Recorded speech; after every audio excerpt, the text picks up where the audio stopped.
I'll take you for a ride on the devil's ship. I'll take you for a ride where you sink or swim. Now come with me and let this story begin. Alrighty, Jess, welcome back. Hey, it's good to be back. Are you working on anything new? Yeah, I'm working on a Disney production. I only care about music. I know you have other endeavors. You're an artiste, but I only care about the music. I'm a music man.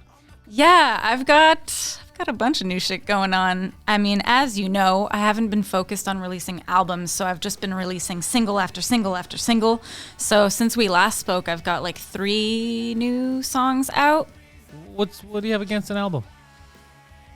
I'd love to record an album.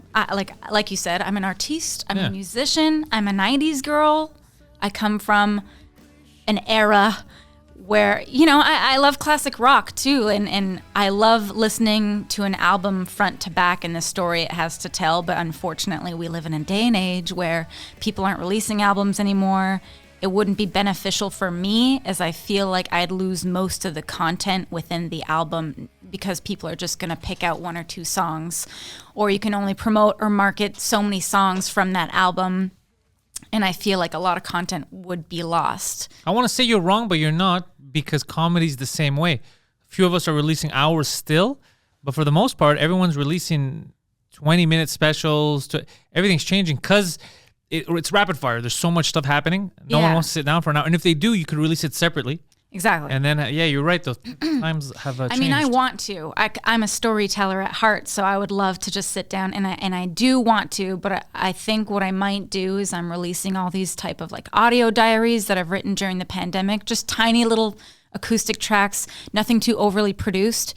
And I think I'm going to either compile them and release them as a kind of compilation or continuous story in this cool little acoustic type project.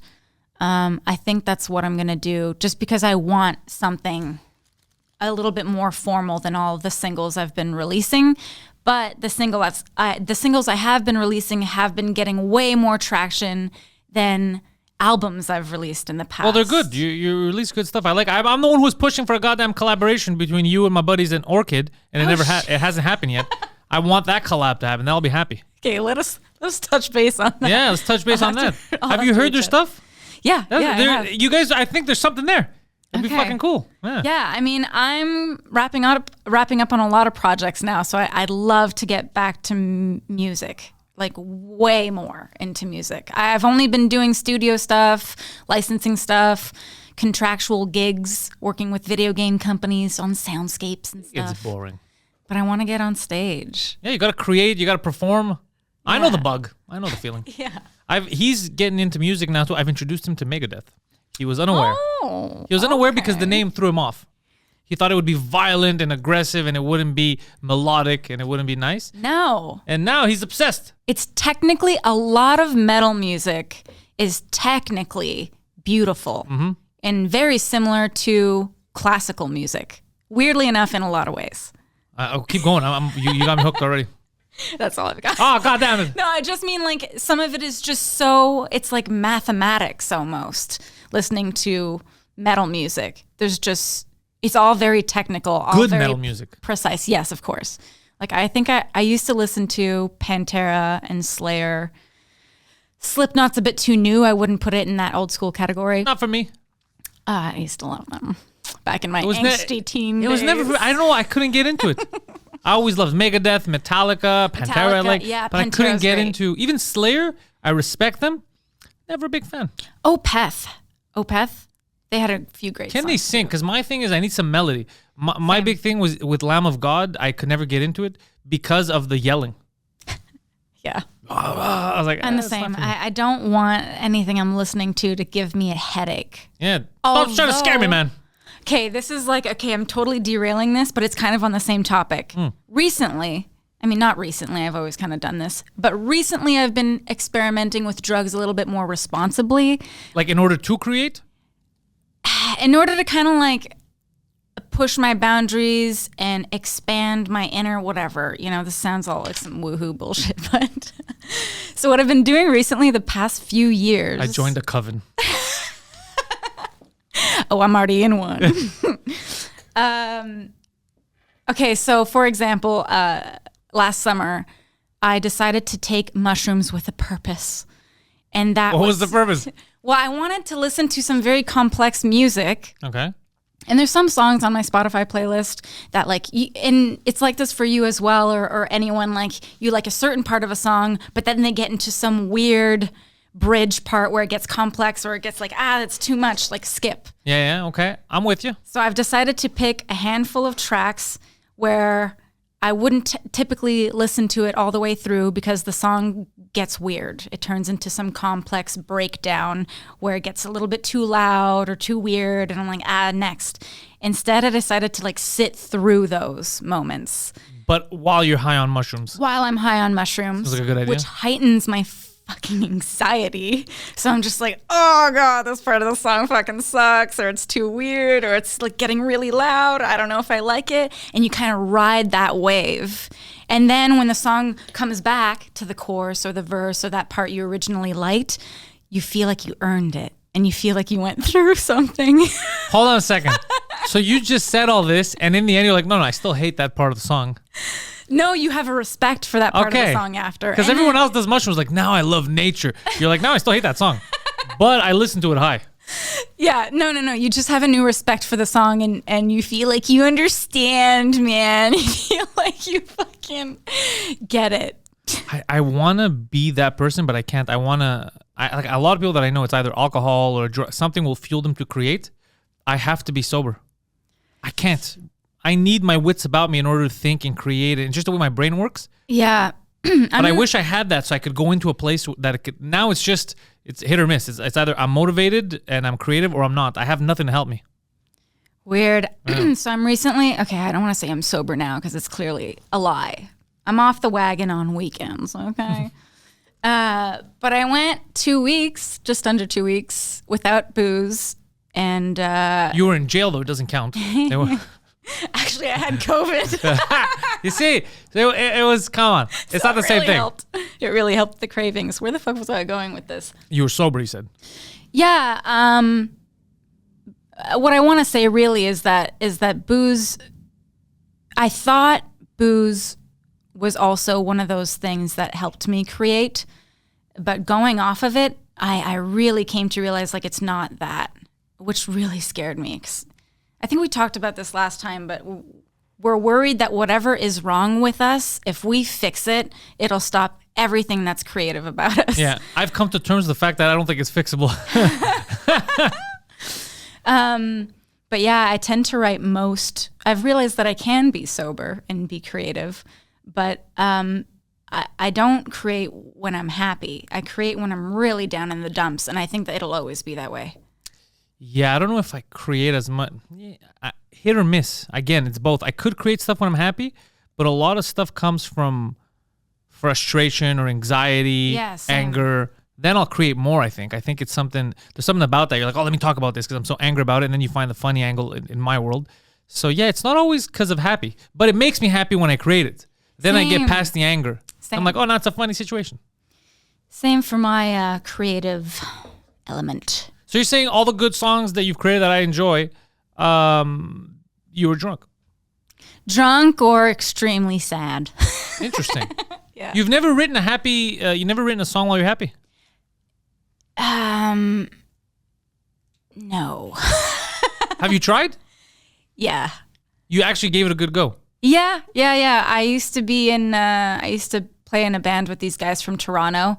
And obviously, whenever I'd see them, like we'd be in a good mood. We'd have gigs lined up, like on Queen Street, and yeah, just like a little tour of Toronto, and we'd be jamming, and obviously we'd be happy. But every time we'd try and create something kind of uplifting, we never ended up playing it live. It wasn't good enough? No. Was it too goofy? It sounded goofy, which was fun to jam out to in rehearsal. Yeah. But when it came to playing it on stage, it's like, this doesn't feel like me. This doesn't feel right.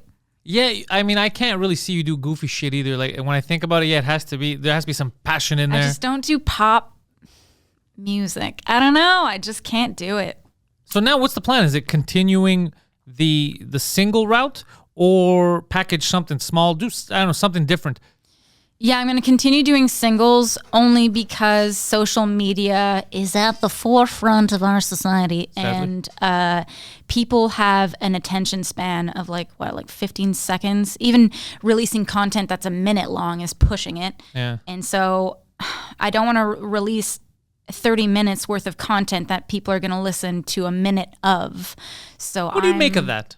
By the way, moving forward. Sucks. It's a little strange. We're turning into not even robots, we're turning like bags of skin who wander around looking at images. We're walking, talking advertisements. It's strange, right? That you just can't sit down and enjoy a film or an album. Yeah, it really sucks. It sucks. And it has me thinking, I have this old record player, this really old cabinet that was passed down to me from my grandmother, who she must have had it when she was a kid too. So it's like really, it weighs, furniture back in the day. Used to weigh a lot. Oh God. Yeah. Oh God. Television was a commitment. I know. So heavy. I've got that, and I make it a thing every week to listen to a record. Any record. Front to back. Front to back. Listen to it. Front to back, and then front to back again, and then back to front. I've got some good bossa nova albums on there. Of course, some classic rock, because that's my bread and butter. Makes me think of Ninja Turtles anytime somebody says bossa nova. And no one just listens to full albums anymore, and it really makes me sad. I think that'll change. I'm really confident in I don't fact think that it can. change. I think only we can change and force it down people's throats, because Yeah. there's no way automatically someone's going to be like, I'm enjoying the 15 minutes. Fuck it, I want to. It's not, you have to show them, hey, it's better like this. The full feed. Like, for example, some stuff is good as a movie. Yeah. Others, there's so much content in there, it would be so much better as a miniseries. Yeah. So you could really explore different topics. It's another thing we're working on. So it helps. The medium should change depending on the, I don't want to say, I hate fucking saying content, but on the art that you're creating. The medium should change. It shouldn't always be the same. Like, I have friends that are doing the 20-minute specials, and it works because it's a certain topic. Yeah. But I still like the one, like Shane Gillis dropped his hour on YouTube, 3 million views I think he has now. He fucking killed it. No one's watching a full hours, he said, and he destroyed. I personally love full hour specials. There you go. I love it. But then again, I love the ups and downs and it's like Shakespeare. It's got like a cadence to it. It's got a story. You're kind of sitting down and getting ready to take the ride. Like, I love that. I'm not into bite-sized content that comes and goes. I don't know. I like something a little bit more concrete. Not that I'm saying that singles aren't concrete or smaller bite-sized. No, you need singles too to push something, yeah. but I hate the fact that we're no longer pushing anything. It's just like, I have a lot of friends like, yeah, we just gotta drop content, and they're releasing clips. But it's like, well, are you gonna tour? Is there a point to do this? He's like, no, I just gotta stay relevant, put content. I go, yeah, but there should be an end goal. Like, all these 15-minute clips are leading people to your tour, which then you do an hour. Or else, what's the fucking point? Yeah. I mean, like you said, I think we're gonna have to just start pushing our own agendas. That's what I'm doing. I'm the goddamn Illuminati. I got an agenda and I'm fucking pushing it. I think it'll change because, I mean, as we've been seeing for the past decade, trends come and go, and what was not cool is now cool again. And records, speaking of vinyls, like that, all of that's back. Bell bottoms are back. Everything's just making a comeback. And so, some stuff stays consistent. I think consistently in Hollywood in the past couple of years, what's been consistent, Poseidon? People banging Jada Pinkett Smith. I think that's been consistent. That hasn't changed. I think she's still banging other dudes, you right? I was about to say pedophilia. Jesus Christ. They've been consistent on that. very consistent on that. They didn't even, they've been consistent on that. Yeah, That's still going. Yeah, 100% that shit's still going. Speaking of that's goddamn Epstein. Nothing came of that. All the co-conspirators, no one's done anything. This is absurd. There's the names of the pimps, let's say. Nothing happened. No one went after them. There's a list of people who went on the island. Nothing happened. This is a farce. This is a goddamn farce. I'm the only real news out there. They're untouchable. Yeah. Will Smith, untouchable. Well, Chris Rock, not untouchable. He's not unsmackable. I'm very upset with Will Smith. I don't like that type of behavior. You know what's so crazy? I was wondering if we were going to talk about this because I'm still, and I don't even know why I'm heated about it. I'm just I'll tell you why, because you go on stage, you perform. Civilian. What if you're performing one day and that song makes me sad, and I come up and smack you in the goddamn face? Would you like that? No. Well, you might like that. I don't know. So ridiculous. Yeah. What aggravates me or shocks me is how split down the middle my own peers are. My newsfeed, like really, like 50-50. Really? Yeah, which freaks me out, which is why I kind of stayed away from posting anything too opinionated on social media, because already I posted a few memes here and there and my DMs would just light up. Like my own peers, my own cousins. Are force smacking Chris Rock for a joke? Just like... Some people just love watching black on black crime. I don't like these people. Evil people. They don't... Some people were really trying to turn it into some political agenda, like misogynoir or something. Oh, really? Oh, yeah, dude. It's just crazy. Like, this happens every year. They literally hired him to do this job. I mean, was no one around the past decade when Ricky Gervais called people pedophiles? Are you kidding me? No one went up and smacked him. Yeah. And good. They shouldn't have, because he was telling the truth. And he was brutal, brutal. I don't know. And people applauded for him later too. It was very weird. It was very strange to see these fucking pussies not stand up. They're artists.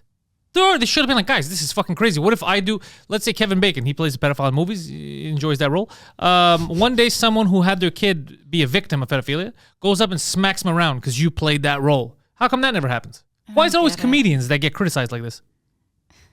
The comic convoy. It's so stupid. Yeah, but it's so dumb. And Will Smith then crying about it. I want to be a vessel for love. Like, get the fuck out of here, man. These people are crazy. You don't touch people, okay? No. What the fuck? That's the line, and he crossed it. And Jada, I saw the new angle this morning. Jada was laughing during the slap. I saw it too, man. That made me angry. And you know what else? She's, a public figure. Mm-hmm. She is very public she has about influence. Her alopecia. By the way, she could be very public. I had no idea that it was alopecia. I thought it was just a style because she looked good. Same. She was one of the hottest people in the room. Yeah, without hair. Imagine with hair. We're fucked. Beautiful. I mean, literally everyone in that room is some of the richest people in the world, the most beautiful A-listers in the world. And Chris's job was really just to bring us entertainment before they all get on stage and collect their shiny little medals. I don't know. And she's so public about her alopecia and her beautiful shaved head, very empowering. And there's videos of her being like, I don't care what people say about my beautiful shaved head. Well, one of her boyfriends did. Man, yeah. Clearly, I don't know. I don't know. We're for sure. I don't have the whole picture. I must not have the whole picture. I'm just Jess Abran. I don't know nothing. I just know that was really inappropriate. You have the whole picture. That's all you need to know. It was inappropriate. Now, I know that this was just a straw that broke Will's back. Of course. That's all it is. It's because he's been getting made fun of for I get that. But there's no excuse. No. Talk to him privately after the fucking show. Sorry, can I swear? Of course. This is my show. What do you think? Yeah, swear all you want. But yeah, talk to him, tell him, look, but it wasn't even that bad. If you would talk to Chris Rock after the show, you'd look like such a bitch. You'd be like, are you joking, dude? I made a G.I. Jane joke. I could have talked about her getting rammed by all your friends. I made a G.I. Jane reference. And you should have thanked me by saying, Jada, I love you. Yeah. Can't wait to see you in the next G.I. Jane movie. The softest fucking... What's that? You should have thanked me for not touching on the fact that she banged that whole fucking table. That's what you should have thanked me for. God, it's so stupid. And now he's an endless meme. It sucks. Yeah, it sucks. It sucks. I used to like him. I used to like Will Smith. Yeah. You can't trust people that don't swear. Isn't he in the Illuminati? You want her closer? Is that what you're saying? Yeah. You did this? Yeah, closer to the mic. My bad, boo. Do you think he's all into her mouth? Yeah. Do you think he's part of the Illuminati? Is that what you said? I thought he was. I don't know. These are the rumors. What is the Illuminati anyway? Who is really illuminated? It feels like nobody knows what's going on. Some big white guy with beard. God. I don't know who, because you know what's weird is how do they keep these secrets? For sure there's a cabal. There's people, the higher you go, there's people that chill together. For sure but there's no way they can easily control everything because people yap too much and do their own thing. Mm-hmm. Like if you would tell Will Smith, he'd get super emotional. He'd come out and tell you, I'm in the Illuminati. You can't trust these people. Sorry, not the Illuminati. the heck? Scientology. Oh, he's in My Scientology. bad. Yeah, he's My in bad that about shit. that. Yeah, although that is I don't true. know what the Illuminati is. That was kind of a red flag that he must be fucked up. He is high level Scientology. Yeah. That was, That's what I meant. that was a dead giveaway. That was our bad. Yeah, those guys are fucked. Mm-hmm. Yeah, and they don't like it when you talk shit about them. No, I mean they'll come after you. What? Who was it? Leah Remini. Yeah, Leah Remini. She did Rogan. She talked about all that stuff. I saw, yeah, the whole thing. that was an interesting episode. Nuts. Yeah, It was. They go after you. They I mean, they threaten went your after livelihood. Rogan too. No. Yeah, he laughed about it though. Yeah. It's like, what are you gonna Good do? sport. You fucking nerds. I'm just gonna hop in my sauna and just forget about all this. Do you know when I first heard about Scientology? It was back when we were working at the same place in video games. Yeah. Okay, so there was there was someone that we work with that was all in the know because he had a buddy who essentially there was a Scientology. I don't know, are they called churches or community centers here in Montreal? Yeah. I there is one on Papineau. Maybe that's On what it is. Papineau and Rachel. And he went with another friend of his, and the other friend was kind of like not taking it seriously. He was like fucking around with them or whatever. And he made a couple of jokes. And then he kept getting, even though he didn't give his real name, he kept getting harassed. He kept getting phone calls. Wait, who? Sorry? A guy that we worked with is the guy that introduced me to Scientology. I never joined Scientology, but he's the one who told me what it is. And when he first told me, because it was Scientology, I thought it was like nerd shit. I thought it was like some kind of science thing. And I didn't fully grasp until later I would see documentaries and Tom Cruise was in it. But when he first described, he's like, yeah, my buddy, he's been getting harassed. And they sent an email blast to people in the area. If you see this guy, he's an enemy of Scientology, shit like that. He goes, he's getting harassed by regular people. Yeah, they're intense. That was the first time I ever heard about them. And then I saw all this other shit and I was like, oh, fuck yeah, these guys are nuts. You haven't paid your membership fee. Yeah, weird shit. I don't know. And I think it's kind of like the Jehovah's Witnesses. They take a portion of your money. Oh, you gotta be a rich fuck to be in Scientology, honestly. Are there poor people in Scientology? No. It's too expensive. Poseidon, you want to try this out? You go in with an alias and you go, look, I don't have much. You gotta rank up in the tiers. I got a go-getter attitude, though. Yeah. You want to see if you can go work for them? Like work for them? Like a little experiment and yeah, we shit? put you in as you're our mole. I mean, that sounds awesome. I think people have already tried to do that. They are on the ball. Like they won't have any Really? cameras in there. They're strict. I think they do a rigorous like background search on you. That's what I read anyway. It makes sense, though, Like people have tried to do documentaries and like Vice type shit about Scientology, and Yeah. they always just like push them out. yeah, these fuckers, They're slick, yeah. they're slick. I don't blame them. They're ridiculous. You got to keep your cards to your chest when you're that fucked up. I just read that they believe, I think they believe in Excalibur or some. No, they believe in Xenu. Some King Arthur shit? What? Yeah, I hope they believe in King Arthur. But the guy was a science fiction writer. He talked about there's an alien. They blew up the earth, and now the spirits are out there. Wait, who was the main guy again? L. Ron Hubbard, Yes. writer of La Fictions. Dianetic. Yeah, this is all crazy shit. Yeah, what's But then again, all this is crazy shit. Yeah. It's fun, you know. I feel like that's why famous people get into it. It's because they're so bored. They got so much money lying around. They're already tied up in their investments. Let's do something fun. Let's get into some like fantasy geeky shit. They're LARPing. Yeah. Like alien ghosts. Go on.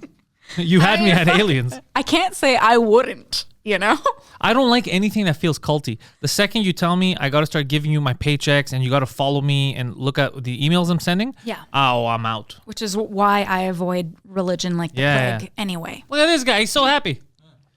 That's the place. Oh, shit. They That's the changed. place on Pappy. That's on Papineau. Except wow. it is completely run down. Yeah, that doesn't look too good. But that's actually when it was up and running. It looks clean there. Like you should see it now. It's like dusted. Looks like a fucking nerd brothel. Nerd brothel. Hey, maybe they have one in the back, you know? Oh, wow. They could have chose a classier spot for a Jesus, church. guys. There's like fucking apartment complexes. On top, there's heroin needles. God damn, dudes. It honestly looks like a drug front. The one in LA looks cool. Like it's in a big building. There's a whole sign in front with a big cross Does it look there. churchy?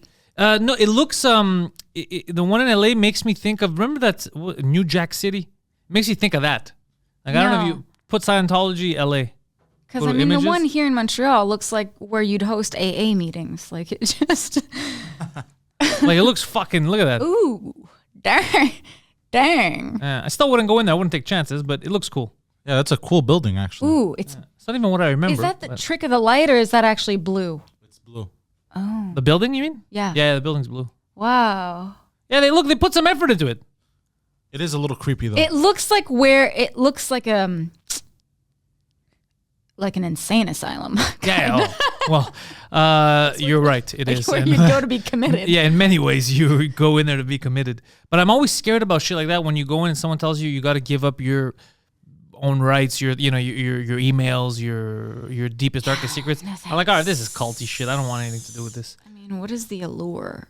What do they promise you? Success. Oh, right. I mean, depends how much you want success. Wait, hold on. These are the peeps that are in Christy it? Alley's a Scientologist? Yeah, these are the most notable. No. No, I thought she was one of the good guys. There's Willie Smithy. Who's that?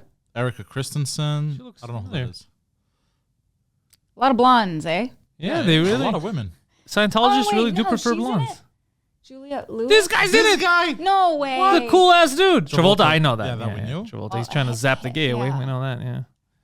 Oh my God. No. She looks like a PE teacher. Still looking happy. Danny Masterson, we know that. He was raping chicks. Remember that? Yes. Yeah, they helped him out there. Oh, it sucks because I had such a huge crush on that guy. Hey, he's a good looking dude. He's got his charm. Yeah. Yeah. Oh, yeah, that's it. Isaac Hayes, Chef. That was the saddest one. When Chef joined them, that's when the world was going to shit. So, yeah, I don't know. They used to be, maybe they've changed their ways. They used to be very aggressive, did not like people talking shit about them. And, very un-American. Against freedom of speech. Un-American. But now maybe they've softened their tune. I don't know. I'm not really hearing much about Scientology these days. It's all hush hush. Well, look, if they set the studio on fire, we know they're still angry. They're still very, very mad. So apart from the bad stuff that Will Smith committed, Yeah. and then it's hard for you to talk about it in front of your friends because they're 50-50, how do you feel about your friends that are for the slap? Like, how does that make you feel? Do you see their point of view, or are you like, this is insane? I've kind of heard out a couple people's point of views. Give me an example. A lot of people were on this political agenda of like black men against black women type of stuff. A lot of them thought that Chris had this agenda and that he knew and that he singled her out. And then a lot of my friends were like, it was Will Smith's breaking point, like, he's been going through all this shit and blah, blah, blah, blah, blah, none of which we are actually really privy to, except besides what we see on the internet. And he reached a breaking point, and if anyone spoke to my woman the way that Chris spoke to Jada, like, Chris is lucky that Will only used about 10%, like he could have knocked him out. I'm like, yeah, he could have knocked him out. That's the fucking problem. Yeah, and it was a he sucker looked punch. concussed on Yeah, stage. it was a sucker punch because the guy wasn't ready. He's like, I'm a comedian telling a joke at the Oscars. I'm not expecting to get hit. And then there's the conspiracy of like he had a patch on his fucking face. Oh, I heard that. That's funny. Yeah, he got into that. I don't know. Look, I don't know, but I'm playing it as if it's real. That's how I'm playing it. Yeah. And I don't like the excuses that they're giving for Will Smith. He's been through because that's a slippery slope. Because are we going to start identifying with school shooters too? Be like, they've been through so much. They're the real victims. Or murderers or Yeah, pedophiles. exactly. It's like, No, you know, guys, it all guys. stems from childhood trauma. I don't care where it stems from. We have rules in society. That's what separates us, right? That's why we're not in the fucking village. So in the goddamn jungles, you can't do this. Comedians, when they're making jokes, you can't fucking, especially a benign joke like that, you can't just go attack them. Terrible precedent. God, I mean, just with hecklers, most of them are escorted out of the room Yeah. immediately. Because you ruin the show for everyone. Let alone assault. No. Just because you didn't like the artist's art. What about Will Smith? He's made a lot of shitty movies lately. Do I have the right to slap him? He's wasted my time on numerous occasions. Anyway, I don't know. Fuck it. I'm just thinking like, oh, so many of my peers are going to see this now, and I know a lot of them are divided, but it's Look. just my opinion, man. You remember Dimebag Darrell? Yeah, of course. Yeah, somebody walked up on stage and shot him. Yeah. Your peers need to go fuck themselves if they're cool with that shit, because there needs to be a line that you can't cross. There needs to be a line that you can't cross, because when it happens to them, they're not gonna have the same tune. Yeah. No touchy. Yeah, no touchy when it comes to, but it comes to someone else. The way society moves forward is if you put yourself in their shoes, right? I've been in Jada's shoes. I've been made fun of. I've been in Will's shoes, right? I've been with people who get made fun of. And like, oof, but whatever, I take it. And I've been in the comedian shoes. Yeah. None of them merit a slap. No. I can't go down and slap a heckler. No. I don't want to get up and slap someone if they made. I've seen shows where before I was even doing stand up where they were ridiculing us but we're in the front row. You take it, you laugh, you fuck. You're not gonna get up and hit the goddamn comic. That's insane. No. I never had that concept in me. I mean, who was it? Pete Davidson for years. I mean, only now it's dying down, but everyone used to literally make jokes about his dead dad who died in 9/11. Him included. Yeah. Yeah. Like just roll with it. Roll with it. It's what we do. It's what you do. It's literally your job. Like, I don't know, man. He's the last surviving male Davidson because of that. Yeah. So yeah. I don't know if that's true. It's probably more Davidson. It was kind of cool to see all the comics up in arms though. Yeah, I like that too. It was funny. It's rare to see us united. Yeah. Yeah. Usually, we spoke about this last time, but we have our cliques. Very clicky and very dog eat dog. Very like, let me try and climb on. Like, what are you doing? Because I need to do that, and I need to do it better than you, type of thing. But yeah, that whole thing was weird. No, us we have allegiances. Like there's a certain group of comics that I'm more close to and I'll defend vigorously, more so than others. But I liked seeing that everyone was on board with this. Like, no, you can't fucking do that shit. No. So that was good. It was a moment of unity. We had our Pearl Harbor moment. It was Will Smith. That was but you know what? Chris Rock started selling tickets like crazy for his tour, and he upped the price. So he's making bank off this. So he's going to be fine. Yeah, he's going to be fine for sure. He's going to have content for ages. And he looked like a gangster. Yeah. Because he didn't even touch his face. He took the slap. He's like, this guy just bitch slapped me. Yeah. And then he's looking around. He's like, is this fucking normal? Like less than 10 seconds later, went back. Like if people had tuned in for the slap, tuned out, and went back in, no one would have known that was real, that it happened. Yeah. And you know why? Because of Chris. Because he kept it fucking professional. Yeah, that's a... Dude. Would you be able to do that shit? Would you be able to keep it professional after something crazy? I'm too emotional. You start crying? Probably. Probably. I'd be way too... I mean, I don't know. I guess you get hecklers when you're singing. No, I think with music, it's a little different. I mean, unless you're Justin Bieber, who, you know, kind of says something about supporting the Maple Leafs and then has the entire Bell Center boo you. Did he do that yesterday? Yeah. What a gangster. Yeah. Sounded like the kid. Fuck all you hoes. Bro, what a gangster. Okay, now I'm down with him. He had the entire Bell Center, like, just going like, go Habs, go, ole, ole, ole, ole. Oh, this guy's hilarious. Like, booing him. She knows what he's doing. The man's a showman.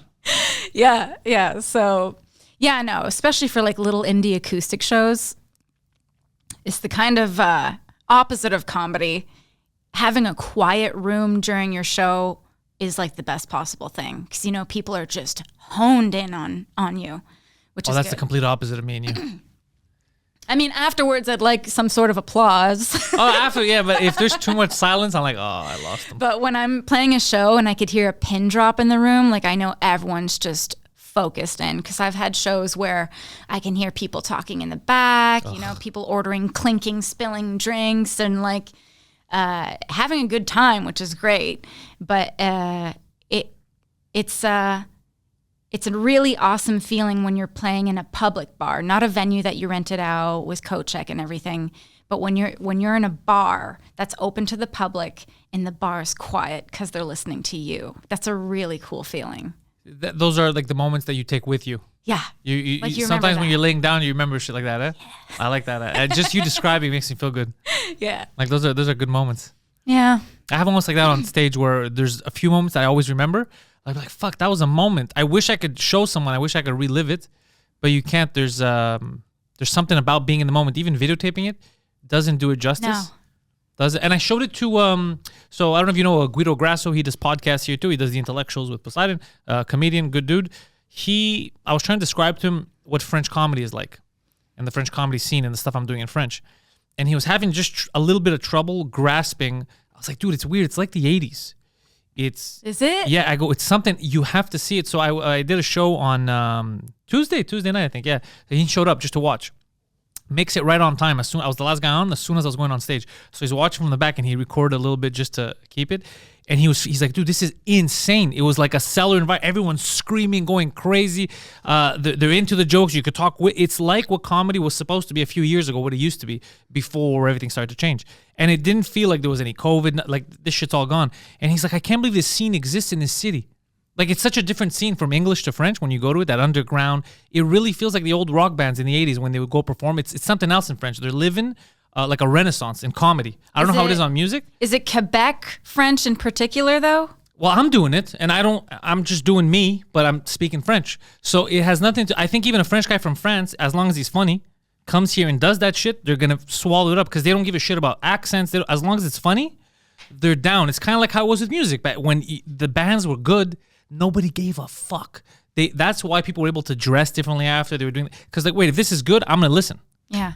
And that's how it feels in comedy here, but only on the French scene. They're recreating something that only existed in the music scene in the 80s in North America. It's phenomenal. It's a crazy feeling. I'd have to check that out. You have to. Yeah, it's something else. How often are you playing French shows? A lot. Today I'm doing my hour twice in Laval so I could practice the last practice sets that I have before taking the hour in French on tour in Quebec.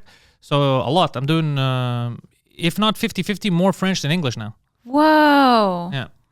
How would you say the content differs or the audience differs? Kind of like on the same track as what you were trying to explain, like the difference? The audience is not as sensitive in French.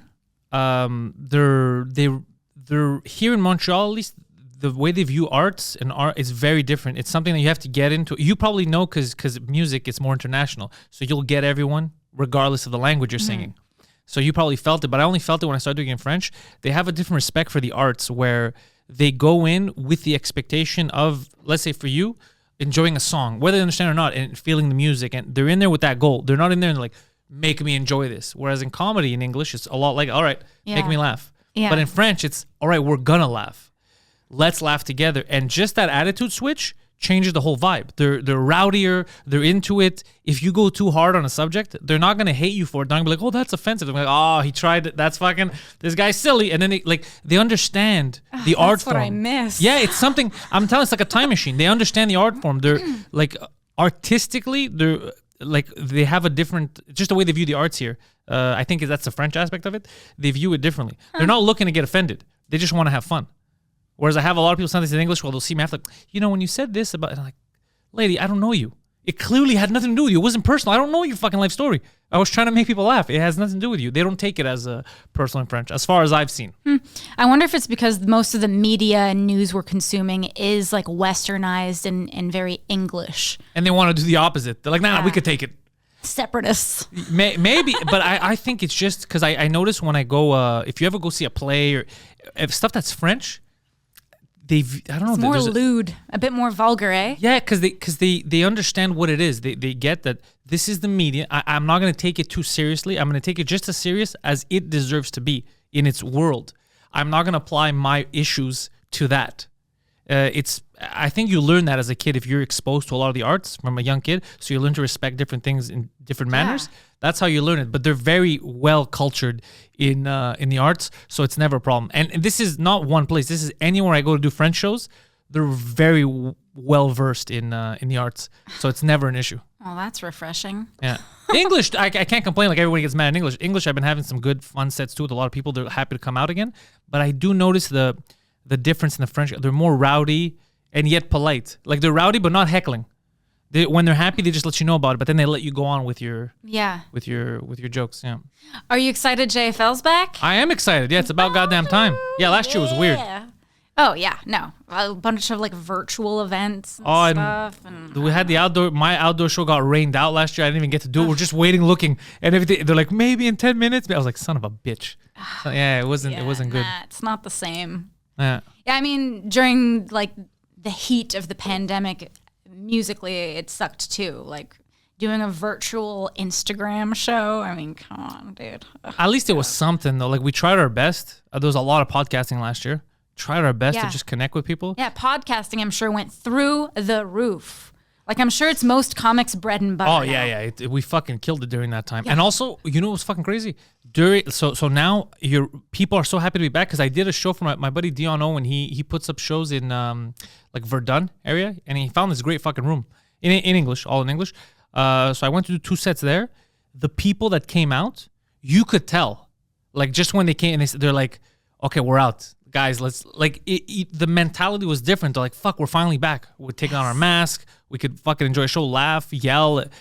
I could feel that people were desperate for this. So I think this summer is going to be explosive. Oh, yeah. Yeah. I better get my pre-sale tickets now. Yeah, is there someone you want to watch? Yeah, I don't know. I haven't seen really the lineup, but Neil Brennan, He's back. The Nasty Show with Big J Okerson, Ari Shafir is my go-to. I don't want to say like they're buddies of mine, but they're acquaintances of mine, and so both good choices. I'm happy to get hooked up. Guys, what's up? And who else? I mean, the Nasty Show is my go-to every year. I don't know who are some of the like the big headliners we're getting this year. What they need is a nasty show in French. That's what they need. Yes. Yeah. Actually, why? Who knows? Maybe they'll Should do start it. that We'll up. see. Maybe I will. We'll see. There's an audience for it. Yeah, we'll see. But yeah, so I'm going to be getting on that for sure. For sure. Are you playing? Mm-hmm. Cool. So far, I've only booked the French stuff. Okay. I haven't even spoken to the English side. I don't even know what happened. I can't even say what I've booked. That's how crazy it is. Jesus. Yeah. But when are they announcing? Haven't they announced everything? No, they're doing it's piecemeal, slowly. Okay. Yeah. Okay, cool. Yeah, I'm excited. Jazz Fest 2. Jazz Fest is gonna be good this year. Yeah, I'm playing it this year. Get the fuck out of here. I think I got confirmed for like some late night show. You know, I don't know if you guys know Le Cypher. They're like this jam band. No, Anyways, but I think I'll be playing like Metropolis, like somewhere in basement. I did it like a few years ago, but I'm happy. I think I might be doing it again. it's badass. I don't know what stage. Yeah, it's so fun. And at the Metropolis, you said basement. I didn't even know they had a fucking basement. No, there's like this side room. They don't open up the entire area. It's like some other side. I didn't even know they had another room in there. These sons of bitches. I like the main room there in the Metropolis. It's nice. And it gets smoky. I don't know if they do that shit on purpose. I think they do it on purpose. That looks so cool. I know. I love it. I think I saw the Pixies there. They have smoke machines and they smoke it up. It looks all hazy. Yeah, there's something to it. I like something grungy. The carpet's fucking sticky with it's disgusting. wet, moldy beer. Semen. Love it. Wait, but why? There's some places I've no. Fuck, you bring up something that makes because now on Mike's tour and shit because of all the big theaters, right? There's places that they put a lot of thought into like atmosphere and they'll do the smoke, but some places don't care and they won't do it. But the smoke adds something to it when it's a little smoky, even for comedy. There's something there. You feel like you traveled back in time. Yeah, you just feel like you're. Yeah, no, it definitely feels like you're going back in time or like you've entered it feels like you're entering a set, almost like a movie set or something. Yeah. Like it just makes you feel special, like you're about to experience something, like something cool's happening. Smoke just makes everything better. The truth is it does. I just thought of something, a feeling I had. So, because I was trying to describe the difference between English and French, right? What I have noticed in English, though, is if you find your niche, like let's say I have my fans, when they come out, that's a safe space. You know what I'm talking about? Like, because you can't go hard enough. You can't go crazy enough. You can't go goofy enough. Nothing will faze them. So the good thing about that, and especially with the internet, finding your niche, is when you get your crowd to come out, it's a good time all the time. Yeah, and it's something... It's hard to experience because a lot of when we go on stage, we get booked for shows that are not our shows. You do have to kind of feel the crowd out, and then you're like, I had this plan, but they don't seem like they're gonna be able to take it, so I'll go this route.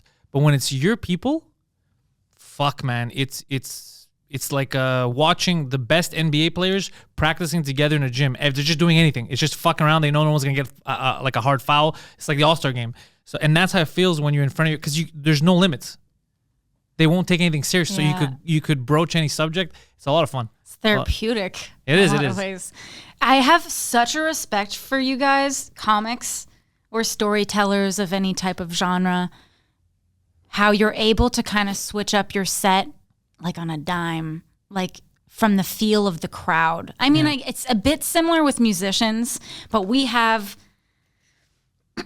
we have a set list of like, we're going to do this song, and this song, and maybe we have some interchangeable pieces. And so I know it's similar in that way, but you're like talking and there's no like start, finish to like a bit, because you kind of change it up and it molds with how the night is going or how you're feeling or how the crowd is interacting with you. Like it's like, but it's closer to music than you think. It's closer to your medium than you think. Like, how do you know, like, okay, I'm not going to go into that bit right now? It's by the laughs you get from the previous bit. So let's say if I went a little too hard on something that is benign. Yeah. But it could be offensive to grandmothers, let's say. And I noticed that some people kind of got shocked. I'm like, okay, I can't go into my other stuff because now I'm going to lose the crowd. Okay. But sometimes we play with it. Like the show I was talking about 2 weeks ago, my buddies, the second set I did, it was going, everyone was having fun. And I was like, you know what? This is my last joke in my head, right? I know that they're going to get offended. This is not the crowd to fuck with.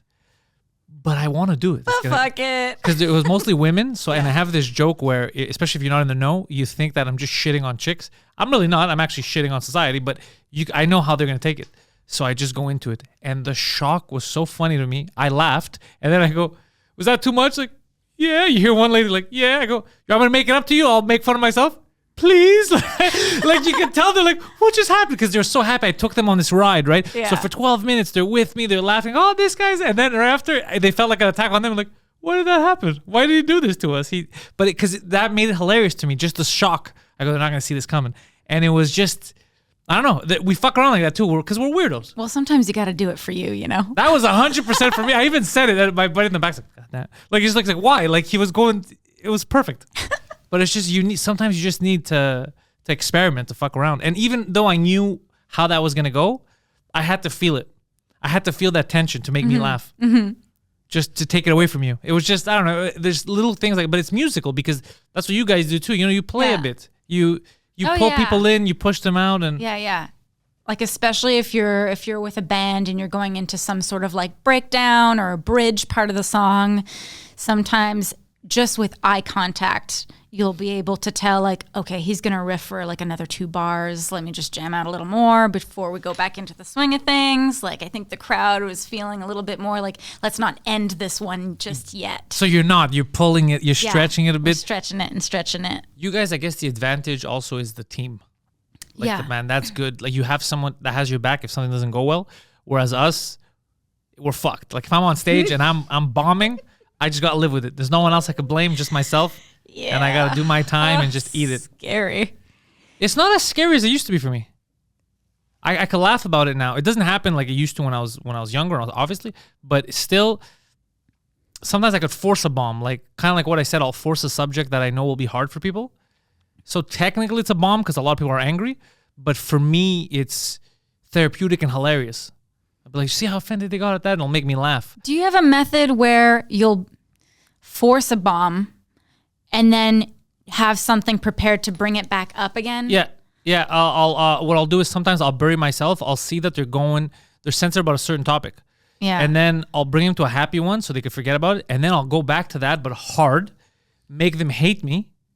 And then I'm like, but I got stuff in my pocket. I know I'm going to win them back. It's like an algorithm. And then start bringing them back. And then it's higher because like, oh, they're in. Yeah. And that's when I'll call them on. I'll be like, oh, look who I just won back. You know, and then they'll be like, oh, this motherfucker tricked us. This fucking guy's playing with us. Like he knew that we were going to get mad. So I like doing little things like that. The only thing that sucks is now a lot of times my, like I have people who will come often or will see me on the podcast. So they know when I'm fucking with them. Like on Thursday, I did my serious, I was saying something really serious to get people like to calm down. But they started laughing because they knew I was going to fuck with them. And then it broke me down, so I started laughing. And I mentioned it. I go, you sons of bitches. I go, some of you know me too well, so you saw my serious face. And instead of getting shocked, you started laughing because you knew I was going to fuck with you. And then they started laughing like, yeah, wing you, you know? And I was like, you motherfuckers. But that makes it fun too. Because for me, it used to be an escape. I used to just have my serious being like, listen, guys, this is no fucking joke. And then you have like these blue piercing So they're like, oh my God, what's he going to say? And then I'd like, that son of a fucking bitch, right? But now because they know, they're like, oh, you son of a bitch. So it's weird. The whole thing is weird. Everything we do, comedy, even music, there's something weird about it. But I can't see my life without it. Me neither.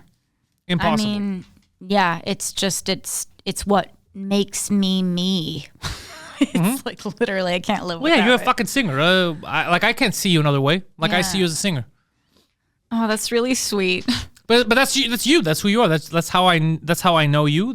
I know you do other stuff too. I know you're busy. You do. I think do you fucking paint or something? I know you do like the shots, like the pinup shots and all that. I know you do like modeling, but I still see you as a singer, and all that shit is like extra. Yeah. I just kind of like that's what I also want to hone in on and maybe change or is I am a jack of all trades when it comes to the entertainment industry. Like I don't want to call myself an entertainment professional, but I'm like an entertainment person. It's literally all I know. It's what I've been doing in the field I've been working in since I was like a teen. So, but with that, I have like my eggs in so many baskets that I feel like I haven't honed in on or perfected one thing.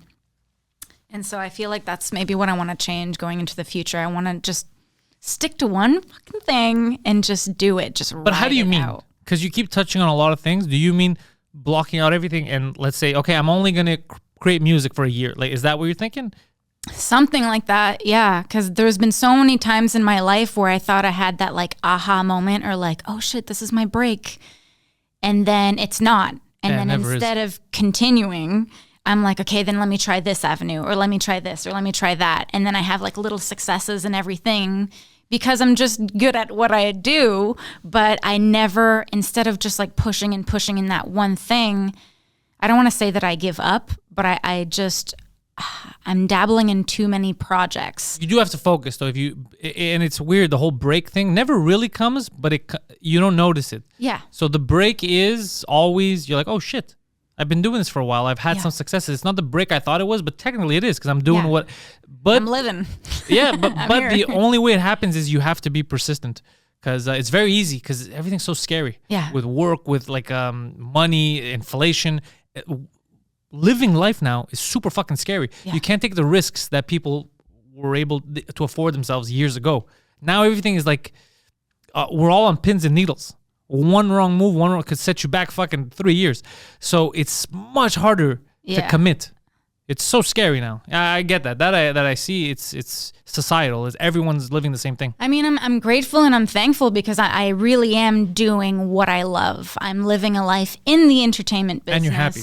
And I'm stoked. I'm just doing creative projects all the time, but I want to definitely hone in on something and perfect it. So whether that be, producing some travel show or going down that route or really pushing it with the music thing. I mean, I am successful as a musician or artist in some aspects. I mean, I'm making music for licensing. I'm getting contract deals. But working on a collaboration with ORCHAD, hopefully at some point. Have them reach out. Should I reach out to them? Yeah, I hooked you guys up, and then I think you stopped talking. You always forget to reply. So I'll do it again because I honestly think there's something there. You got both of you people don't fucking realize. All three of you, I guess. You don't realize. I'm telling you, I think there's a sound there that's sellable, that's marketable. Okay, I want to do it. Yeah. Let's do it because I'm pushing to do a type of. I used to do a bunch of variety shows. Just because I am an artiste and a jack of all trades. When I did do shows, which was like three days a week, every week for years and years and years, I used to have, an opener, some sort of like middle band or act, and then headliner.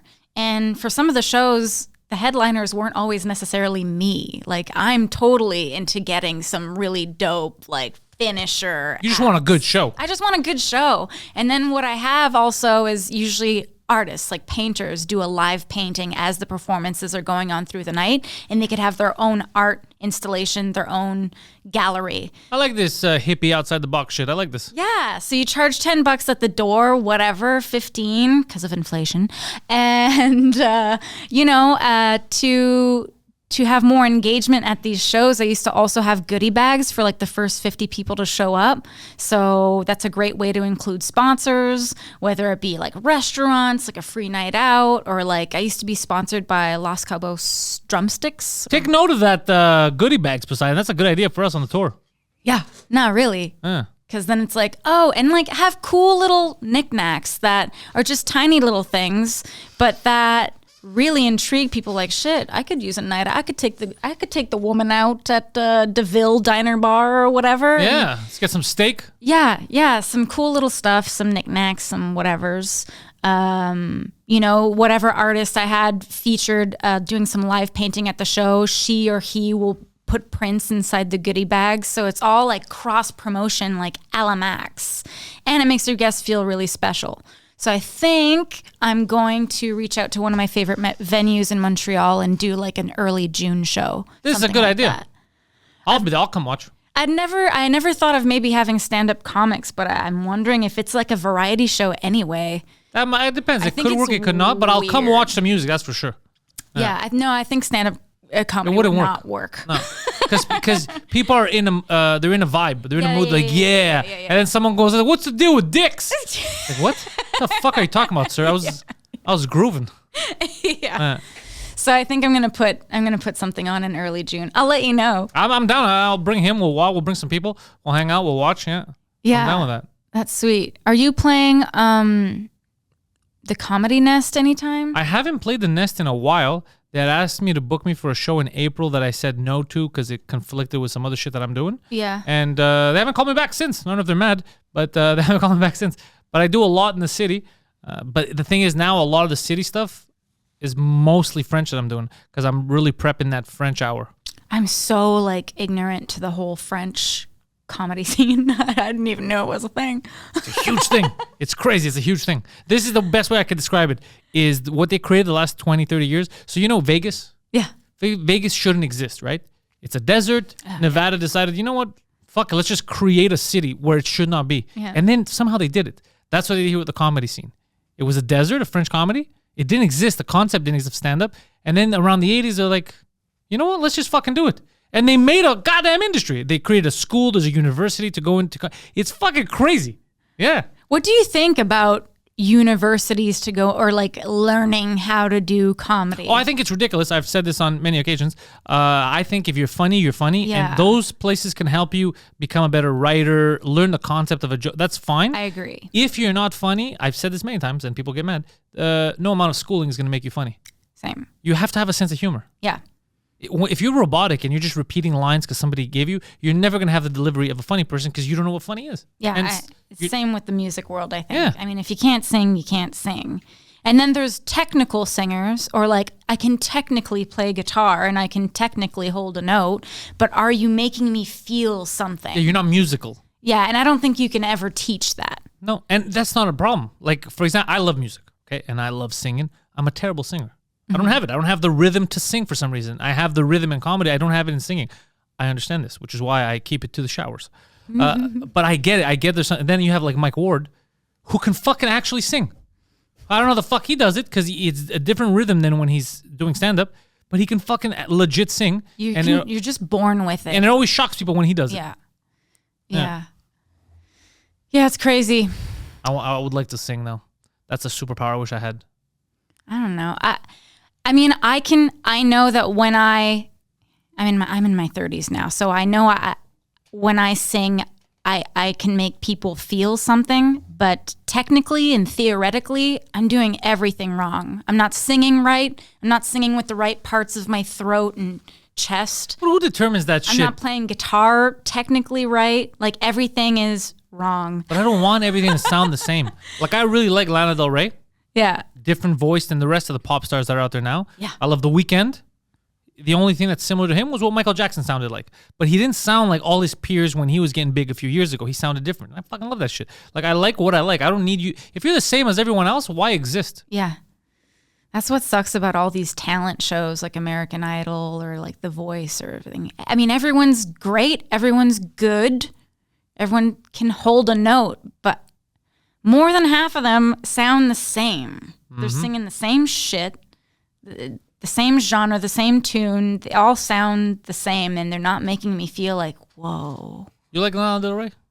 Yeah. I like her a lot. I mean, she's not an artist I have on a playlist, but I, like we touched on before, respect what she does, and she has a very unique voice. Yeah, and I like the stuff it takes me like back in time. I feel like I'm going in a time machine when I listen to her. Yeah. Yeah, She's a throwback for sure. Yeah, there's a nice not vaudevillian, like kind of the Great Gatsby era, like the 20s feel Yeah, a lot yeah, to her. yeah, yeah. And a lot of the old Hollywood. I feel the old Hollywood. Very in well her. described. Nah, I like that. I like songs that'll take you somewhere. Yeah. You're listening, you're like, oh yeah, there's a feeling. There's her. I'm trying to think of who else I really listen to right now. The Weeknd I still listen to a lot. You know who I like? Banks, but a lot of people don't know her. Banks. know. You know who Banks Yeah, is? yeah, yeah. I really like Banks. Wow, I I started haven't listening to Banks in 2014. Yeah, I was gonna say I haven't listened to her since college. Yeah, well, I haven't listened recently, but it's a name I remember, and I want to check if she has anything new. Actually, yeah, it's just Banks, Banks musician. Thank you, Poseidon. Gave me because it gave me BMO. Oh yeah, BMO. Banks. Yeah, Banks is good, but not known, not like well known enough for her skill level. I find there's a few musicians There's like a that. lot of artists like that. The Yeah. whole indie scene is It's filled with good musicians. amazing musicians. I like and I recently we were listening to a cover because it was all over TikTok. There was a cover of Tom's Diner done by a German band and an English band together. And Whoa. this fucking German guy, who's this white nerdy German guy, had the voice of a black soul singer. Oh yeah. It was the most fucked up thing, and Those are we couldn't fun. stop listening. We're like, how does this guy get that voice? I don't know if we'll get taken down if we do that, Poseidon. Is it like a legit song on Spotify and shit? It might not be, but it's definitely on YouTube. Okay. Let's take maybe the. You know what? We're what's gonna it show called? it to her after the show. I want her to listen why to it, not? but I don't want the episode to get taken down. Yeah, we'll show it after. But a lot of good music out there. Where do you push people now to get your stuff? Because what do you feel like you're doing the most? It's really split. I'm doing a lot of content and I'm gearing up for the summertime to do a lot of like travel content stuff. Okay. Like I'm looking to partner up with like different resorts and hotels to kind of push their creative agenda as a content creator and like entertainment host. But on the music side, I think I want to, there's this site, I don't know if you know of it, called Bandcamp. I don't know if I know Bandcamp. So I know that like typically the big, I was thinking bands in town. I used to use that way. Oh, I haven't heard about that since 2012. That's what came in my head. Yeah. Wow. So Bandcamp is really for the artists. Is this it? Yeah. It's not like, Should I be on this? What is this? yeah, I would say that a big, huge portion of what you make on Bandcamp really goes towards you. It's you. Oh, like you put your shit on there. Yeah. Oh, So, fuck. and I think I'm going to start pushing Bandcamp a lot more instead of Spotify, iTunes, Google Play. Yeah, I got a Apple, Sirius all that XM stuff. royalty check, I think, for $200 for like 6 months of plays. So yeah. Yeah. I got my SoCan check the other day for the past year, and I think I got a check for like $6.25. You made it. Sons of bitches. So Bandcamp is really, I think they've like revamped their site and they've made their terms and conditions even more appealing for artists. Okay. I don't know if it's just for music. I don't know if it's for all types of I guess you could put a artists. comedy album on there. Yeah, but I'm looking to push Bandcamp a lot more for my viewers and fans and all that stuff because I think it's what you should be using if you really want to support the artist. So you could stream it on there, or you could just download the album from there. You can directly. stream and you can download the album Interesting. and you can have merch on here too. Oh, I like that. It's really cool. And then for the merch, are you creating merch and they're shipping it out, or is it your merch? You keep a stock and then you ship it out. I'm not sure. I haven't looked into it yet, but I just got because I guess I'm subscribed to their newsletters. So you get all the updates. Yeah. So I'm currently, that's what I'm going to be doing. I'm going to be revamping my. I have no idea what mine looks like right now. There's probably Oh, not. type in Jess Abran. Us, we have we use Patreon a lot. Oh, wow. Who's that redhead? Okay, so that's old. That's really old. That's Uh, me. When This I was- reminds me of Want me MySpace. Want me to show it to people? Yeah, of course. I don't mind, but it's like, oh wow, okay. So yeah, so none of my recent music is on there because I haven't used it for a long time. But artists are now using a lot more of Bandcamp. So I think I'm gonna go check out what they're offering now and get back on it. I look at that there's alternatives. Like I know for us, Patreon was a huge thing. And It does look like MySpace. it does look. It is very MySpace-ish. Oh God. And didn't you? Am I crazy or did you start OnlyFans at one point? Yeah, I was on OnlyFans at one point. But did you do on OnlyFans? Well, like, were you releasing music on OnlyFans or was it just photos? Okay. Was it nudity? Was it art? I This didn't. is my thing about OnlyFans. Because you could technically do whatever you want on OnlyFans. They Yeah, said. you can do whatever you want. And okay, I'll only touch on this briefly. OnlyFans went about recruiting a bunch of different artists. Yeah. Athletes, musicians, content creators, foodies. Yeah, they went ham. They went ham because they wanted to rebrand. Yeah, I remember. Hard. That's why they changed their logos, I think, to try. But they just look like the Chargers logo or some shit. They said. The only problem with their whole rebranding and onboarding all these different creators and artists is that the people buying the content is still the people who are buying pornographic content. Yeah. Or like lewds or nudes or whatever. So their audience Or producing podcasts. Yeah. their audience never changed. Wait, what? And we're not putting so- Jess Abran's OnlyFans. So the audience was like, "What the fuck is this? I don't need a cooking show." Exactly. So I was like promised, all these new things, and they were going to promote my account and like offer me like thousands of followers and stuff. And You gotta play the guitar, but you gotta be naked. So they did that. My OnlyFans got like a bunch of traction within the first few weeks. Like I shit. went from having 0 fans to like 11K. God damn. And, I went on there really naively thinking, okay, sick, I'm going to promote some of my stuff here. And people have no choice but to buy it because that's what the entire platform is for. There's no freebies on OnlyFans. But then it just got really raunchy and really gross really quick. And then you kind of go down this weird slippery slope of like, okay, I'll show Just a a little bit. this, just a little bit, just a little bit, just a little bit. And then it gets grosser and grosser. I had high school teachers on there. That you had in high school. I did not really, yeah. It just got really creepy. There was some peers, even some like old high school, people I went to high school with. Just, it got really gross really quick. And I was like pushing my boundaries To the to limit. the limit. And it just made me feel gross, like really gross. Oh shit. Okay. And then what happened, which is like anyone's worst nightmare, is that my content was getting duplicated and leaked. Where? Like my identity was being stolen Like where do they put that? Because I thought all the sites. on like duped sites. I don't know what a dupe site is. Fuck. Like onlycum.com instead of OnlyFans. I thought. And I had friends of mine look on Reddit and Am I crazy? Because now this is where I look like a fucking old man. I thought that the deal is like Reddit and all that shit, like because they're all on the internet, they work together. They don't support like the stealing of content. Like if the moderators catch that shit, they're supposed to delete it. Am I stupid and naive? Nah. Well, there's like a NSFW thing. Like you can find.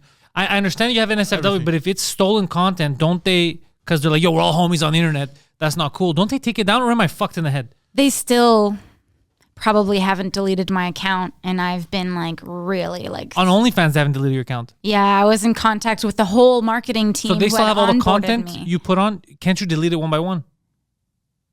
Or is that a pain in the ass? I think even if I delete it, they still have like stash. It's like it's never gone once it's up. And because so much of my content has been leaked and like people take other images, other pornographic images and say that it's me. Oh yeah. But did you was it like full frontal? Was it everything now everything's out there? no. Or was it like boobs and ass? No. It was like very tasteful, I would say. Okay, so it's And- not. But it was still more than I wanted to do. It was still way more than I wanted to do. And then people using my face and my name and uploading, Like some Photoshop. like exposed labias. Oh, they did like Photoshop. Yeah, it's just like it went.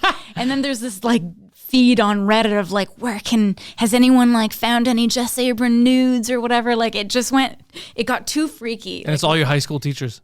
Probably. That's fucking weird that you had like old teachers and shit. Yeah. Fuck, that's So I was insane. like, cool, I made some cash and now this is too much for me. You heard about that girl who found out her father was her biggest fan on her OnlyFans? Very supportive father. Wait, is that famous Quebec chick who No, got she's super not. successful and got a university degree and people are like, Oh no, slamming that's her or whatever? that's our friend. That's Ellen Boudreau. No, It was a girl in the States, and her dad's name on there was, I think, Hot Daddy or something. Check that shit out, dude. It's fucking great. And then I think she found out because she was doing like a live for him or something, and she could hear her mom in the background. That's why I heard some shit like that. Like, it was very weird, but it was her dad. Cool relationship. That's what I'm saying. When you said the university teacher, I'm not. It doesn't. It's shocking, but it doesn't Not surprise university. me. High High school. Sorry. It's shocking, but it doesn't surprise me because if fucking weird ass dads are doing this shit. She's really filled out. Pop topic. Ugh, this guy's disgusting too. yeah, that's Girl weird. discovers her biological dad was her biggest OnlyFans customer. Let me bring it up. Ugh. I love how biological dad is like what They- makes it more shocking. They want to tell you it's not like a stepdad, bro. A 21-year-old girl was shocked to discover that her biological dad had spent hundreds on making her perform X-rated acts for him on Only. God damn! Was he unaware that it was his daughter? No. I think come on, bro. How are you? How do you unaware? not know? Carla Ramirez, 21, was traumatized when she found out her biological dad was one of her most perverted customers. She claims that he paid her hundreds to perform X-rated activities for him on OnlyFans. Bro, you don't get over that. My dad. You read out loud real good. Oh, thank you. Yeah. Yes, my dad has been buying my OnlyFans. Wait, hold on. never mind. Through Through not one but two accounts. this Two motherfucker. accounts. Oh, dude, too. And was a personal client of mine on both accounts for over a year. And the only way I found out is because he called me to play with myself for $150, and I What? could hear my mom in the background talking on the phone.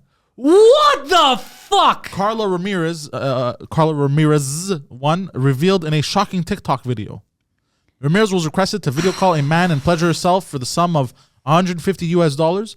Although the man had his camera disabled, she could still hear him moan into the microphone. Oh, charge fuck more, this you guy. know? Just charge a bit more. Oh my God! It was it's after a few vomit minutes that industry. she realized Oof. just who the man on the other end was. On the other end of the call was her biological dad. So what? She went to the next room. She's like, Dad. Yeah, this is a TikTok video. You guys want to watch it? Yeah, sure. Yeah. That's disgusting. Let me watch it. No, she's not gonna show herself her dad coming. No, I She's just gonna understand. tell the story. But yeah. What's happening over here? Why is everything? I don't know, bro. Wait, how is she able Oh, to there hear it her is. mother Okay. talking on the phone? How close is the dad? Like, how That's is an he? idiot. Was the mom watching? Well, with she her? even put a photo of her dad. She's hilarious. Doesn't give a fuck anymore. Oh, God. Oh, she just put photos. Wait. Who What the contacts fuck? her? No Who's- fucking way. Oh my God, I'm literally so sick to my Recognize stomach. Mom's voice? Do you think I wouldn't recognize mom's voice? Oh my God, you sick fuck. You sick fuck. What the fuck? Jail time, buddy. Jail time. Oh my God. Well, I don't think he'll go to jail for. They're Okay, all adults. It's just disgusting. Who communicates to the father through Snapchat? Your by the way? fault for doing it. Hope King taught you a lesson. I What? hope. Enrique Mora. Click on the next one. Ugh. When Oh, my- it's just images. Yeah, yes. I see. oh, bro, what a fucking weirdo. Hope. Like he's like, you're the bad guy for doing it. Yeah, that's disgusting. You're my grown-up cum. I'm gonna take advantage. Jesus Christ, bro. That's This that's cumception, bro. Bro, that's cumception. He's coming to his grown up cum. Bro, this is fucked. We're I feel like this is the pinnacle of the end of Western civilization. We're going downhill fast, Jess. That's I don't know how to. So she done takes been going downhill. so whatever story you think was fucked up about your situation was a field day compared to this lady. Whew. You see, Dang. you think you have it bad, Jess. People Could have it be worse. Yeah. It could be way worse. Anyways, all this to say, OnlyFans was not for me. It's not for a lot of people. We tried to get on there to put the 2 drink minimum episodes up there, like clips specifically Yeah. just for OnlyFans. And then we made a joke. We go, we're going to be sending people dick pics from Poseidon, and you have to pay to stop getting them. But OnlyFans Wait. will not let me create an account. Why? I tried my idea. I sent everything. They kept it. And I go, are these guys fucking saying I'm not hot enough to be on OnlyFans? Like, what the Because fuck's the dick happening? pic thing is a great idea. Yeah. You want us to stop? Pay us.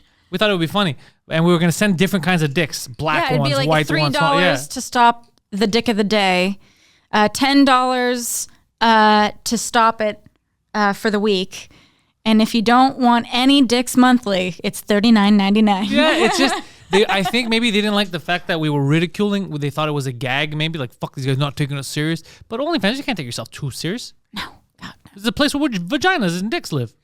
I mean, weirdly enough, some of my biggest clients were foot dudes. Okay, so I've heard this many times, and you're not the first to say this, so I know you're not lying. The foot thing has become huge. I mean, it's not a fetish. It's not even niche anymore. It's just it's mainstream. normal. I've looked into this because I was curious. I'm like, how the fuck can you look at feet and be like sexually This is aroused? it, baby. Yeah. It's something in the brain, a part of the brain where like it kind of crosses, like it gets tangled up. So Like it means wires crossed? Yeah, some shit like So that. it's like not normal? But isn't everything It's wires not crossed? Even, it's not even because there was a theory that basically it was 1 year when dudes are babies, they're looking. They get kicked in the head. No, but they're crawling, and you know the first feet they see is their mom's feet or whatever the fucking it's taking. I don't think it's that. That doesn't make any sense. Yeah, but hold on. Why people? Some Freudian thing. Yeah, I don't think that's true, bro. I've seen many feet in my time. I don't jack off the feet, bro. Okay, no, I don't want this scientifically. Brain. Huh. Okay. Occur due to the part of the brain called the somatosensory cortex, which is the area that makes you feel things. Valkai said, so that part of the brain, like, and the part of feet or some shit, like crosses past and it's not supposed to. I can see that. It's like a malformation of the brain. A malformation. Because feet are very, like for me, I personally hate my feet. I got really long, gangly toes. My second toe sticks out further than my first toe. I got like narrow, just nasty ass things. But feet are very sensitive. And like my feet are very sensitive. Yeah. Oh, I have a video for you guys if you guys want to. All Yeah. right. Science, baby. Well, now I need to know if you can explain biological reason foot fetishes and other kinks exist. All right, let's see this. Stop moving it. Just go up. There's no volume though. We don't need volume. We're reading. I see. Different psychological, biological reasons behind it. But speaking specifically about foot fetishes, here's everything you need to know. I broke out into a couple of my old neuro books. See, brain, these wrinkles, yes. The big noodles are called something. And the spaces between the noodles. Fuck this guy, bro. He's too quick. You'll see one big sulcus. It's called the central succulus. Right behind it. Okay, so essentially, these connections, these wires, is what you said. Yeah, basically. Yeah, something gets mixed up over there. In the Okay. middle. So it ain't right, but it's weirdly common. Yeah, it ain't right, but it happens a lot. Yeah. So dudes were just asking you, yo, send me foot pics. Yeah. And they'd pay so much for it. That's what I was about to say. Wasn't that like you're like, I don't give a shit? Was that like your I moneymaker? don't give a shit. Yeah. So the part of your feet and brain are right next to the part where you're supposed to feel shit. Oh. So some people. But I understand if the logical leap was so people like getting foot massages because it feels great. I'd be like, that makes sense. But why does it make you feel good to look at other feet? because of this thing in the brain. But I thought in your own brain, the feet and the pleasure are connected. So that would be your own feet. No. I don't know. Because I guess because it feels so good on your own foot. Just you're seeing looking other at that foots. other foot and you're like, damn. That must be awesome. Yeah. Ooh. And then you want that foot on your dick. And it was a lot of like foot stuff. You know who likes feet stuff? Jacob Ospian. Jacob, I think, likes feet stuff. Yeah. And other famous person, Quentin Tarantino. Big It's foot really guy. common. Yeah. Except I had a friend of mine who was like really into foot stuff. It was known within our friend circle. And I was like, do my feet like do anything for you? And he's like, fuck no. That's kind of funny, bro. Listen to me, you fucking goblin. Stop ruining my fetish. But it worked for me for a couple months. That's what I was going to say. Yeah, so you got to wasn't bank in on it. anything sexual at all. They just wanted feet. Yeah, they're just like, can you wear like, do you have different colored stockings? Can you like rub your 2 feet together? Or can you just like show me just the toes? Can I What a just see world. like the crease of the toe? Can I just see like the arc of your heel? What a world we live in. It's weird. It's How very do weird. you go out there complaining you can't make money Buddy. when you can fucking sell feet pics? Yeah, so What a time to be alive. that was no problem for me. So, Jess, look, I'm going to tell people to direct themselves to your Instagram first and foremost. There's then no more OnlyFans. Yeah, there's no more people. OnlyFans. Jesus. And if they do sign up to OnlyFans and your profile's still there, it ain't you, so they're giving up their money for no new content. No, it's gone. It's Gone? down. Yeah, it's Oh, so they down. can't even go to it. No, it's not no longer visible. And so you're right. If anyone does see anything, it's a fake. Yeah, and flag that shit too if you see it on I don't know, Reddit or something. That sucks. I don't like people steal shit and put it up. Especially private photos. It is what it is. You ever you watched that internet. new show with Pam and Tommy Lee on Disney? They were talking about how they stole the sex tape and they sold it. That was a pretty fun show. I know I haven't seen it. Oh, it's a good show. I want to. Yeah. I'm into Succession now. I heard about. Is that good? I tried so hard to get into it. I gave it like a month. That's a long time. And I know, but I kept on like, I'm not into this like political family drama. I don't care. I don't They're like all politicians. rich. Yeah, so it was very like political and like, I don't know, just these rich fucks. But now it's good. Is that what you're saying? It took me 5 episodes, which is too long. But I hung in there, and now I'm like halfway through season 2, and I love it.